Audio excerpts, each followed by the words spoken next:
안녕하세요. 세포언니의 행복한 가을 부부학교 대표 한재원입니다. 여러분, 혹시 타인에게 과도한 찬사를 요구하고 계신가요? 또는 자신에 대해서 과장된 성취에 대해서 이야기하고 계시나요? 아니면 특별한 사람이 아니면 나를 이해할 수 없다고 생각하시거나 또는 너무나 이상적인 사랑을 꿈꾸고 계시진 않은지 묻고 싶습니다. 이런 것들에 해당되신다면 여러분은 자기애성 인격 성향이 있으실 수도 있습니다. 자기애성 인격 장애란 다른 말로 여러분들이 얘기하는 나르시시즘입니다. 그래서 이런 자기애성 인격 장애를 가진 사람들을 우리는 나르시시스트라고 부릅니다. 현대 사회에서는 자신에 대해서 과도하게 취해 있는 그런 자기애에 굉장히 골몰해 있는 사람들을 나르시시스트라고 부릅니다. 그런데 이것이 왜 자기애가 왜 병이냐 라고 생각하실 수 있을 것 같아요. 그것에 대한 설명을 제가 지금부터 드릴 건데요. 보통 제게 상담 전화를 하시는 분들이 이런 전화를 하십니다. 제 남편이 소시오패스 같아요. 소시오패스가 분명해요. 이런 얘기를 하세요. 근데 제가 내담자분들의 얘기를 듣다 보면 소시오패스보다는 자기애성 인격장애를 가진 경우가 훨씬 많았습니다. 소시오패스도 우리 주변에 25명 중에 1명씩 존재한다고 얘기하는데 자기애성 인격장애자는 저는 그거보다 훨씬 더 많은 비율로 존재하고 있다고 보고 있습니다. 공감 능력이 결여돼 있다라는 그 한 가지 진단만으로 여러분들은 남편을 또는 주변 사람을 소시오패스라고 생각하기 쉬운데요. 공감 능력의 결여는 자기애성 인격장애자가 훨씬 심합니다.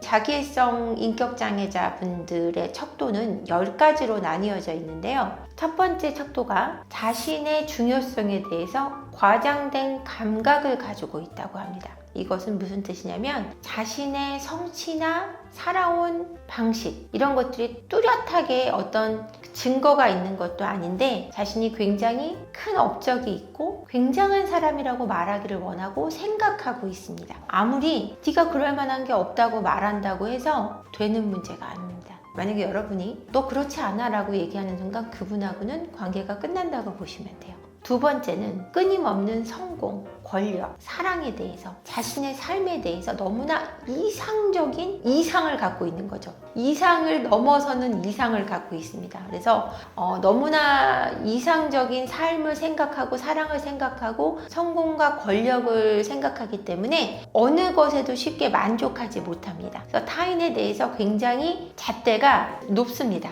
그 사람에 대한 기준이. 그래서 항상 비난하고 그 사람에 대해서 비평하고 평가합니다. 그럼 세 번째 진단 기준으로는요, 자신이 굉장히 특별한 사람이기 때문에 특별한 권력층 사람들만 자신을 이해하고 그런 사람들하고만 어울려야 한다고 생각하고 있습니다. 얼마나 피곤할지 여러분 벌써 상상이 되시죠? 네 번째는 과도한 찬사를 요구하고요. 다섯 번째는 특권의식을 갖고 있습니다. 여섯 번째는 대인관계가 착취적입니다. 일곱 번째는 공감 능력이 결여되어 있는데요. 이 부분을 여러분들이 가장 힘들어합니다. 여덟 번째는 다른 사람들이 자신을 질투하고 있다고 자주 믿고 자주 말합니다. 아홉 번째는 거만하고 건방진 행동이나 태도를 보입니다. 그리고 열 번째 진단 기준은 비난에 대해서 굉장한 분노를 표현합니다. 본인이 잘못됐다는 점을 전혀 받아들이지 못한다는 거죠. 이 진단 기준에서 5가지 이상이 포함된다면 자기애성 인격장애로 보셔도 좋습니다. 자기애성 인격장애가 위험한 이유를 물어보시니까 제가 왜 웃냐면 이거는 위험이라고 표현하는 것이 너무 적정해서 제가 웃음이 난 것 같아요. 자기애성 인격장애자들은 굉장히 위험합니다. 왜냐하면 타인에 대한 공감이 결여되어 있고 제가 얘기한 진단 7에 포함되는 거죠. 착취적이다 라고 얘기를 했는데 다른 사람에 대해서 전혀 공감하지 않고 그 사람을 착취할 때 그 그것처럼 괴로운 게 있을까요? 예를 들어 드리자면 남편은 아내가 집안일을 하는 일에 대해서 굉장히 힘들게 집안일을 하고 쌍둥이를 키우거나 연년생의 아이를 키우거나 아이 둘 셋을 키우는데 그런 부분이 아내가 굉장히 힘들고 맞벌이를 하고 있는데 아내가 힘들다고 얘기를 한다. 그랬을 때 이 자기애성 인격장애자인 남편은 어떻게 생각하냐면 나 같은 사람하고 사는데 네가 그 정도 하는 것은 당연하다 라고 생각한다는 거죠. 그래서 내가 너를 돕는다는 것은 네가 나에 대해서 굉장히 복종적이고 찬사를 하고 감사를 표현할 때나 가능한 일이지 내가 작게 도움을 주더라도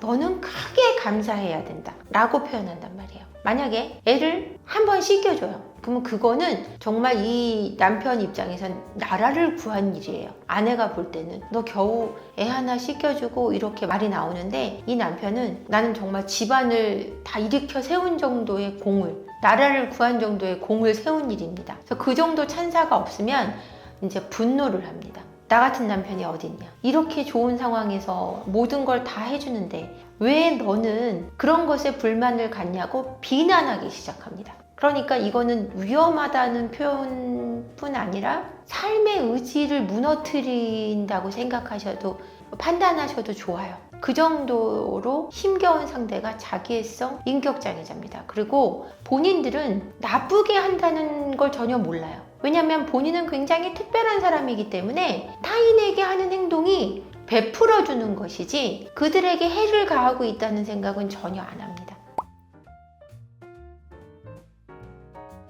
자기애성 인격장애 때문에 힘드신 분들은요, 정말 척도가 너무 높으신 분은 그냥 무조건 관계를 끊으셔야 합니다. 왜냐면은 척도가 뭐 3, 4개 정도라면 그거는 성향을 띠신 거지만 그 부분에 대해서는 뭐 상담을 통해서 바꿀 수도 있고 여러 가지 사고를 바꿈으로 해서 이분을 뭐 변화시킬 수도 있고 스스로 사고가 바뀌면 삶의 태도도 바뀌기 때문에 성향을 띈 정도는 괜찮습니다. 근데 자기애성 인격장애 척도가 7개 이상이 포함된다. 그러면 여러분들은 이분들하고 관계를 끊거나 아니면은 좀 거리를 두시는 것을 저는 권하고 싶어요. 왜냐면 이분들을 이길 수 있는 사람은 저는 없다고 봅니다. 제가 척도가 9, 10에 해당하는 분을 상담을 했지만 상담을 제가 진행해 가기가 힘들었고 너무나 공격적이고 너무나 유하고 부드럽고 좋은 인상을 가진 분이셨지만 본인에 대해서 어떤 잘못된 부분을 얘기를 듣는 순간 그 공격성은 마징가 Z보다 크신 것 같았어요. 그 공격성이. 그래서